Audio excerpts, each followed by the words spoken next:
Всем бонжур! Меня зовут Влада, и я рада приветствовать вас на моем канале. Я очень долго решалась на это видео, и я рада, что наконец-таки решилась. Хочу вам рассказать в этом видео о нашем переезде из Молдовы во Францию. Переехали мы 1,5 года назад, получается, чуть-чуть больше, чем 1,5 года назад. Почему мы на это решились? Наши друзья нас, в принципе, скажем так, подтолкнули к этому, потому что они здесь живут уже 10 лет, и, в принципе, говорят, давайте, решайтесь и вы.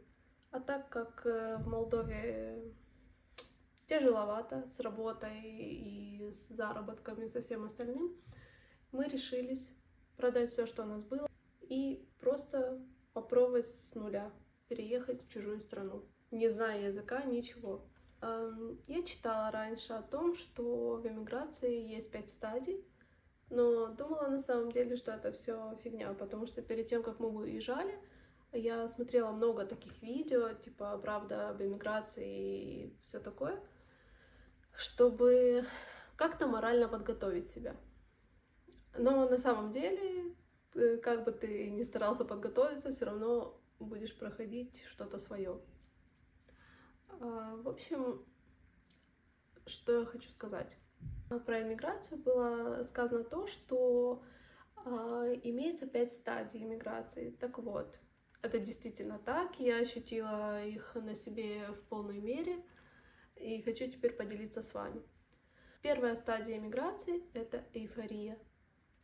Это когда ты только выходишь из самолета, ступаешь на новую землю, что-то рассматриваешь, все интересно, все так как-то по-другому, необычно. И ты прям в такой эйфории, что так круто, все так классно, началась новая жизнь, там все такое. Но она проходит очень быстро, буквально где-то неделька, и все. И ты понимаешь, что ты приезжаешь в чужую страну, тебе нужно что-то делать с нуля. Вторая стадия — это туристическая, когда тебе хочется все фоткать, снимать видео,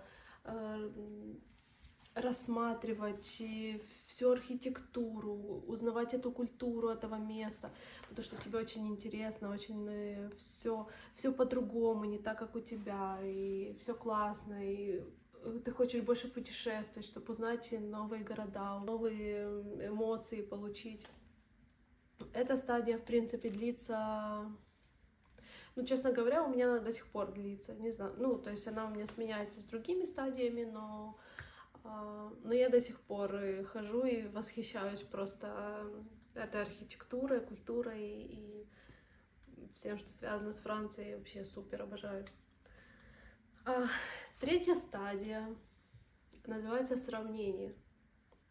Это когда ты начинаешь сравнивать страну, в которую ты приехал, со своей родной страной. Ты начинаешь сравнивать цены на продукты, на все, на одежду. То есть ты мысленно переводишь в свою валюту, в свою родную валюту, сколько стоит. Потом сравнивать, какая еда, где вкуснее, где нет, где... В общем, сравнивать все. И чаще всего, в нашем случае, чаще всего наша родная страна все-таки выигрывала в этом сравнении. Но я сейчас понимаю, что это просто дело менталитета. Просто надо привыкнуть к другому менталитету, привыкнуть к тому, что здесь чуть-чуть по-другому, и смириться с этим, и все. А следующая стадия депрессивная. Не могу сказать, что вот сейчас, спустя 1,5 года, я, в принципе, начала немного выходить из этой стадии.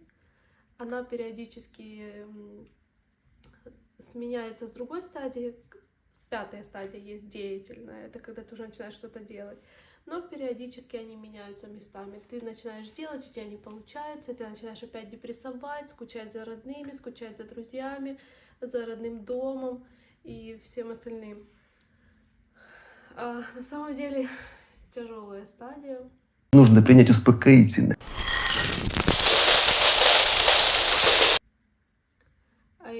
мне кажется, я в жизни столько не плакала, сколько за 1,5 года жизни здесь. И это не в том смысле, что здесь плохо. Нет, здесь очень классно, здесь классные люди, здесь очень все такие дружелюбные, ну, супер, много солнца, я живу у моря, это шикарно, как по мне, я всю жизнь мечтала об этом. Но депрессия периодически накатывает. Я вообще-то хотела записать это видео еще месяца 3 назад. Тогда у меня был уже пик моей депрессии, потому что я не была, вот за эти 1,5 года я не была дома, не виделась с родными, только по телефону, по мессенджерам и все такое.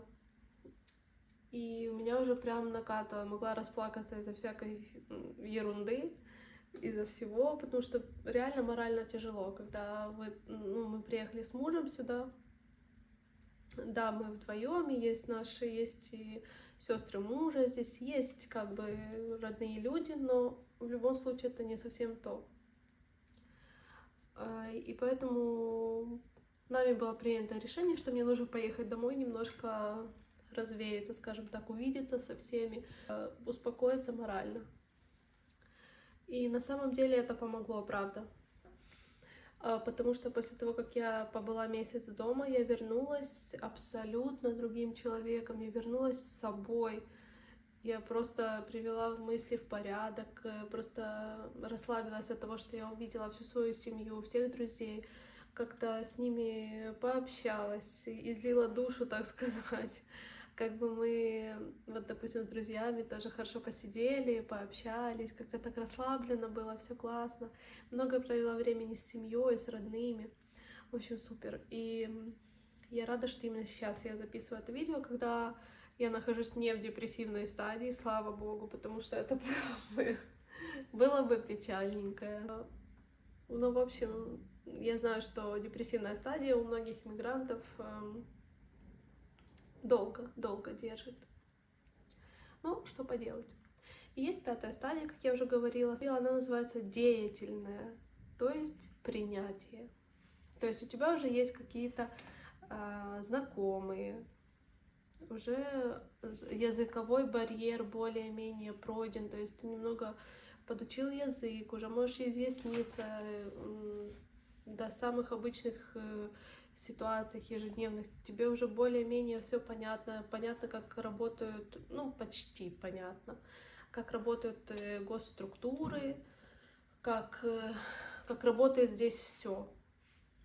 В принципе, вот сейчас я заметила, что я уже вот перешла, скажем, на эту стадию. Надеюсь, что это уже окончательный переход, потому что я начала прям конкретно изучать французский язык, потому что я его никогда в жизни не учила. Я в школе учила английский и никогда с французским языком не имела ничего общего.